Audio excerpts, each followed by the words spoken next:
everyone, it's Evelyn. And it was not that long ago, but I was flipping through YouTube videos looking for something to watch because all the ones that I had wanted to watch, I had. And I came across a number of headlines that said, 10 things I quit in, fill in the blank. And I thought, well, that's really interesting. What are 10 things that I've quit?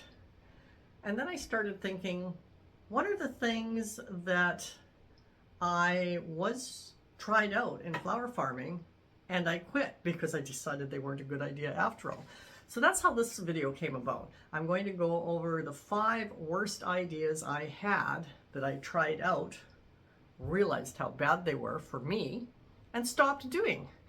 Now bear in mind that what's bad for me is not necessarily bad for somebody else, because I am a tiny urban flower farmer. My whole lot, which includes our house and our 2-car garage and walkways and driveways and all that, is only 1/8 of an acre. So what doesn't work for me could work very well for somebody on a much larger scale. And I say that because all of these 5 things could relate to that. The other thing is I only sell flowers at my flower wagon, which I have up at my road from about, I'm looking up that way because that's where the road is. The flower wagon is going from late March until I literally just shut the flower wagon down this morning. It's Tuesday, it's the day after Remembrance Day. I kept it open for the long weekend, and then we've closed it down for this morning. Not because we've had a killing frost, but because in the last month, the amount of rainstorms and windstorms that we've had, it's just been, we've been pummeled. Even when it's sunny, it's been windy for the most part. I mean, we're having another big windstorm tonight. We're having another rainstorm tonight. What used to be gusts of 50 to 70 kilometers an hour, this year are all of a sudden gusts from 60 to 90 kilometers an hour, and 50 kilometers an hour is just a steady wind. So our winds this year have really, really increased. Our rainstorms have really increased. We even had a Category 3 atmospheric river, which means river flooding and, all that sort of stuff. But it's taken its toll on the dahlias. So they have been beaten to death well, not to death, they're still living.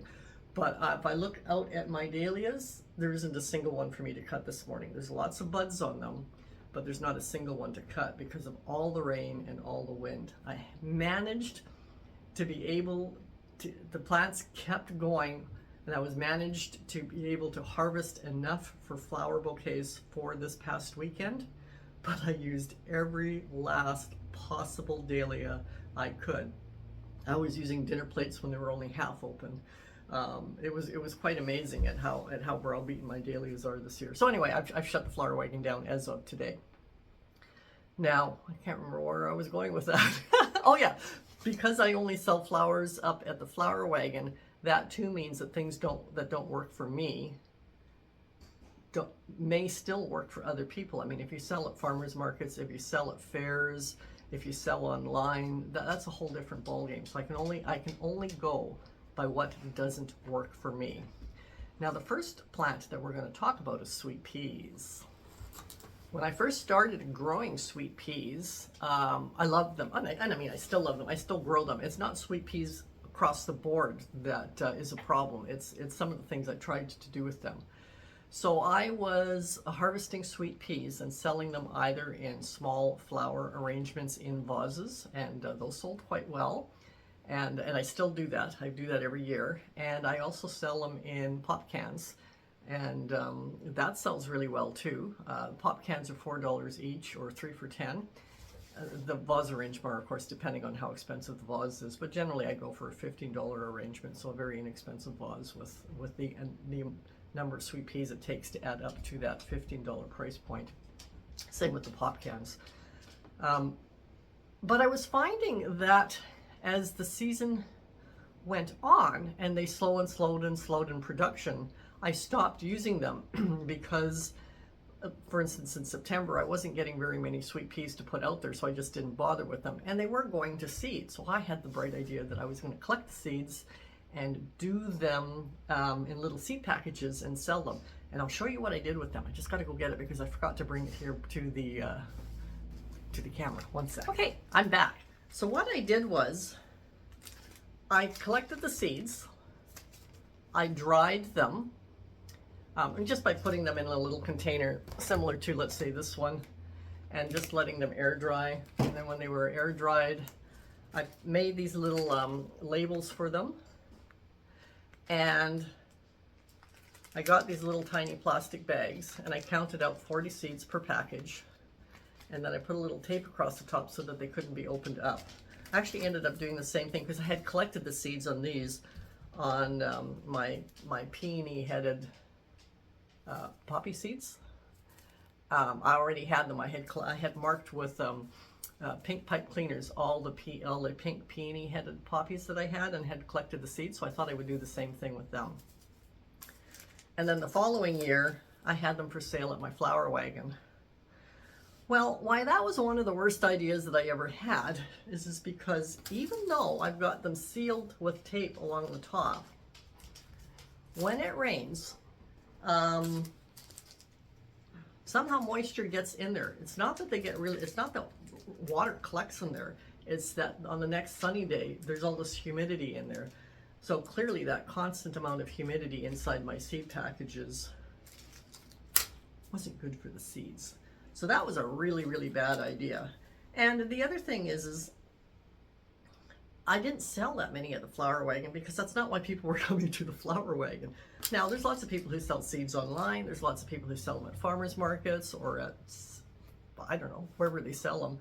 And they may work great for them, but at my flower wagon, it wasn't really a very good idea. It was a really slow seller. I did sell some, not a whole lot. And, but the worst thing about it is the fact that moisture was getting in them, which made it a really, really bad idea completely. So then I thought, okay, well, instead of collecting the seeds on these sweet peas, what if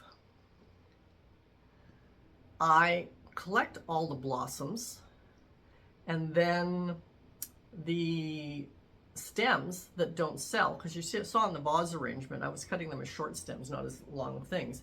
I strip the petals off, the ones that didn't sell, and then I keep cutting them right up until there is no more sweet pea flowers to harvest, which would be somewhere to around the 3rd or 4th week of September. And I dry all the flower heads and use them as confetti and I can contact a wedding florist and see if they want to buy it as confetti, because that's becoming really popular. So what I did is I bought all these little packages of little bags. They came in $1.25 for 10 bags, so that was cheap. And this is what a bag looks like. And I punched a hole on the top of the bag so that I could just tie it with a little tiny ribbon. And I'm just going to scan through here and see if I can find a picture of my. I've been talking and not scanning ahead to where I want to go to where the pictures are. So just give me a sec while I get there. I'm almost there. Okay, so then at the end of the season, I could keep them stored in a box, and the following year contact the wedding florist and see if any of them wanted to buy my sweet pea confetti for weddings. It looks great, as you can see in this picture that I'm going to put up here. So what was wrong? Why was that a bad idea? Well, because it turns out I don't grow enough sweet peas to make that really worthwhile. I collected and stripped every last sweet pea stem I had through the whole season. It's really easy to do. At the end of the day at the flower wagon, any of the sweet peas that hadn't sold, and I keep it stocked for the day, so if I sell one, I'll put another one out there, or not necessarily, but if I sell a few, I'll put more out there. I think I was only doing about 4 pop cans a day, plus the flower arrangements. And they're super fast to strip and leave out to dry, so labor-wise, there's not much to it. But after the end of the season, once I collected all that I only had about enough sweet pea petals dried to do about 20 bags. Well, that's not even a good-sized wedding, so that's why that was a bad idea. For one full season to go through and end up only with 20 of these little tiny bags of confetti, well, waste of time. Of course, now, if you had rows upon rows upon rows of sweet peas, you'd be able to collect far more than 20 bags, and I still think it's a great idea for somebody who has more sweet peas growing than I do. But I don't intend to give up any more space in my garden for sweet peas. I have limited space as it is, and every square inch of my flower beds needs to be as productive as possible for the actual flower season. Now, if you're enjoying my video, if you're finding my video useful and interesting and you're learning something at all, or if you've watched any of my past videos and you haven't yet subscribed, I'd really appreciate it if you took a moment right now to do so. And also for those of you who have subscribed or not, take a second and hit that like button. Really, really appreciate it. So let's go on to what then the next idea was. I thought, if I can't do the extra sweet peas as seeds because they get wet, damp from rain humidity inside the packaging, if I can't do confetti, what if I just dry them on the stem? And if I'm drying them on the stem, why don't I try drying all my flowers on the stem? And I do one Christmas fair a year. That's at the museum, which is actually coming up this Saturday, which is when you're watching it today. While you're watching this video, I will be at the museum, and I can bring my dried flower arrangements there in vases and sell them along with all the other things that I have to sell. So I did a few. You can see this first one is really, really cute. Do you see that little I don't know what you call them, a tree gnomes that's part of that vase? I just thought that vase was really adorable. And this one has some dried straw flowers, because when I decided to do that, I tried straw flowers for a year. I decided I don't like growing straw flowers because they just weren't useful in my bouquets, and to just grow them for dried arrangements made no sense. You can see I have a number of dried, actually, dahlias in here, and I don't know, a bunch of other stuff. Who knows what else is in there. And this other picture that I'm going to put up is I've got some dried globe thistle, which has lost its color. It's interesting because everybody says globe thistle keeps its color when you dry it. So mine lost its color. That's okay. I actually don't grow it anymore because I find globe thistle too finicky to use in flower arrangements because it's prickly. It slows things down. I want things to be really quick and fast. I've also got the dried dahlias, the straw flowers, and a little bit of dried astilbe in this one. And in this third one that I'm going to show you, it has anything interesting. Yeah, I've got dried black button bachelor buttons in there, as well as some nigella seed pods, because one year I tried nigella, decided I don't like them either. They're also very fragile and finicky, and I don't like using them for that reason. There's also some dried yarrow in here. Now, those are the three arrangements I'm going to show you that I've done. I enjoyed making the arrangements. I did sell them, but I found another problem. We are a high humidity climate where I live, and I need almost 3 months in the heat of the summer for my dried flowers to dry, unless I bring them inside, and I'm not going to do that. My husband's allergic to flowers, and dried flowers still put out quite a bit of scent. So I'm not drying them inside our house. I'm not drying them in my seed room because the seed room is right next to the shop, so it can get dusty in there when the shop is going full tilt boogie during the day, and dried flowers with dust on them is not a good idea. So I was drying them in our garage. Well, the humidity in the air, even when it's really hot outside, is too high for the dried flowers to dry at any particular pace. So any flowers that I cut, even let's say August 1st, would not be dry by the time summer was over. And I could not get them to dry, because then we're entering into the even higher humidity, because once we hit our rainy season, it really is high humidity. So dried flowers ended up being not a good idea for that reason. The humidity, I mean, I'm on the coast. I'm on Vancouver Island, right on the coastline. I mean, I can walk to the beach. I don't, because I take the dogs and it's all downhill, which means it's all uphill afterwards. I drive down so that we can do an hour hike on the beach. But yeah, humidity's too high. Dried flowers are not a good idea. The first year that I did them, the ones that I had left over, I decided to keep for the following year, and I had all the arrangements made. So I just put plastic bags, gathered all the vases with the arrangements, sort of huddled them together, and put large garbage bags over them. Well, they all molded. I mean, it was not a good idea at all. They just completely molded. So dried flowers It's not something that I do anymore, except for the astilbe and the dried poppy pods, because they dry in place no matter what time of year it is. They have very little moisture in them to begin with. They also don't need to be hung upside down to dry, so they will just dry in a bucket of any kind. And I only dry them because I use them. I use the green poppy pods and I use the astilbe flowers for my arrangements. And then when the season of them is over and they start losing their freshness, they will dry right on the stem. So the poppy pods, I wait till they're completely dry on the stem before I harvest them. And the astilbe, I wait till they're sort of half dried because I want to keep some color in them. If you leave them on the stem completely, they will go brown. So when they still have a little bit of red or pink in them, I will harvest them then and just put them in a big bucket and leave them to dry. Their season is June, so they've got plenty of time to completely dry out by the time winter comes. And because they're just loose in a bucket, the stems aren't all bunched together, there's no area on the astilbe that doesn't get airflow. So that's why I will do those two still. So that was, we have now done the seeds, we have now done the confetti, we have now done the dried flowers. My fourth worst idea that I had was listening to a whole pile of flower farmers on YouTube saying starting your sunflower seeds indoors is just a waste of time. You should just plant them all outside. They do fantastic if you plant them all outside. So one year, not the first few successions, because I start those really, really early, and because our ground stays cold until July, it's the soil temperature that will get the seeds to sprout.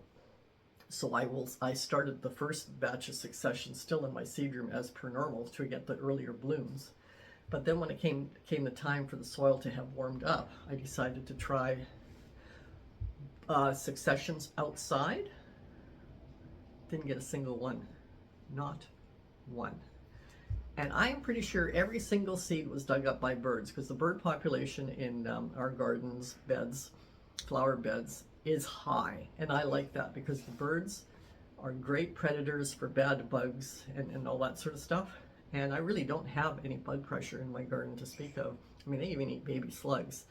So as long as I've got birds around, I deal with no bug issue. Sure, there's the odd leaf that gets chewed up and the odd petal that gets bitten, but it's minor. And I can really pretty much use every single flower that I grow because the birds keep the bugs at bay, as do ladybugs and whatever else eats them. I do have lots of ladybugs as well. So planting sunflowers outside direct seeding was a really, really, really bad idea for me. I will never, ever plant sunflower seeds outside again. They're just far too tasty a crop for too many critters that are out there. I mean, we have squirrels too. I'm sure the squirrels are going around harvesting them all for their winter food. So yeah, that was not a good idea. So that was the fourth bad idea. The fifth bad idea is kind of funny. It's an interesting story, and it has nothing to do with seeds and flowers and planting and all that. But we'll get into that now. So that is back in 2020. We had gone to the Lower Mainland, like Vancouver. Well, actually, we'd gone to Burnaby to visit family, and while we were there, the whole state of emergency for COVID happened. So on our way back, every day that we were in Vancouver, well, Burnaby, every day we were in Burnaby, there was more and more and more restrictions. But we had to be there because it was actually my dad was dying, so that's why we had gone there. And clearly I wanted to see him before he passed away. He was still at home, so we didn't have to worry about the restrictions of in homes for older people. He was 95, but he was still living at home. So we had gone and visited him and spent some time with him. And then we really did have to get home because the restrictions were getting worse and worse and worse. So we left, and when we got back to Vancouver Island, hello there, and we were driving up the island, I was really worried that the garden centers were going to be closing. So there was a large garden center in Courtenay, which is about an hour south of where we live. And we decided to go there so I could buy, I can't remember what it was that I wanted to buy specifically. But when we parked in the parking lot, they had pallets and pallets and pallets of manure for your garden. Now, I've never bought manure for my garden before. I've always just sort of self-sustained in whatever I've had, and supplemented it with seaweed from the beach, etc. But while we were there, and I'm looking at all these pallets of manure, I thought I should really try adding manure to my dahlia beds this year and see how that works. Because it's March, it's still early enough to do that. So we bought $100 worth of manure bags, and we loaded them in the back of the car. Now, as you see my car here, it's a station wagon, so there's lots of room in the back to load $100 worth of manure into it, including with our luggage in front of it and all that. So that wasn't an issue. But we still had an hour drive to get home. And oh my God, the smell, it was horrible. We had to have all the windows in the car open. I mean, and we were gagging like you wouldn't believe. Oh, it was so bad, the smell. And we had an hour drive to get home with all this manure in the car, and we paid for it. We're not going to just throw it out of the car, and we're too far away from it to turn around and go back.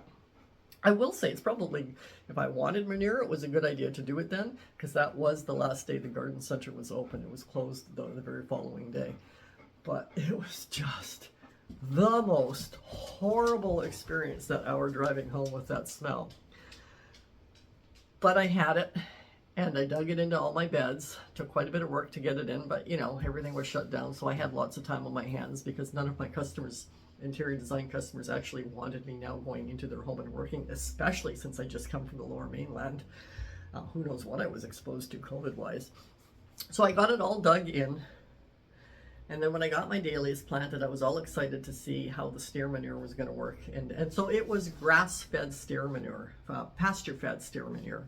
And, you know, best quality manure you could get. I mean, we have lots of farms in the outlying areas on Vancouver Island, so you can get, and it's all local, so you can get any kind of manure that you wanted. And I went for pasture-fed steer. Anyway, after I got my dahlias all planted, and if you follow me at all, you know that I grow them in my seed room until the plants are a minimum of about 6 inches tall, which so I start them early enough so that when it comes time to plant them, and I plant them around May 1st, the plants are about 6 inches tall, so that when I get the tubers at the 6-inch below grade level, I still have plant above the soil surface. And then they started suffering.